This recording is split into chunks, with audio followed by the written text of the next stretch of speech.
Look, I met with the U.S. Embassy officials today, and I shared my concerns. And my concerns I've been sharing on social media after listening to a variety of voices here in Guatemala. I have a very big concern that there is a weaponization of the State Department, that they are trying to intimidate conservatives in Guatemala. If you speak up, there's a perception that your visa is being revoked. We have a lot of examples of sanctions, travel sanctions, being used against people who speak up. There are instances where members of Congress are having their families targeted because they spoke up. Now, look, this is all wrapped into this kind of phony concern about democracy. And let me just say this, is that, of course, we all want peaceful transitions of power.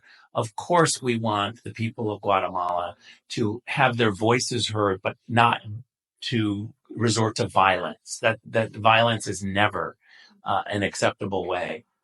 But I do believe that to shut down the process too early, to intimidate people who want to speak out or give evidence or talk about the situation, is an intimidation that the State Department absolutely should not be doing.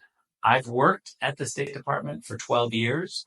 I care very deeply about the State Department. I think a lot of people do great work there.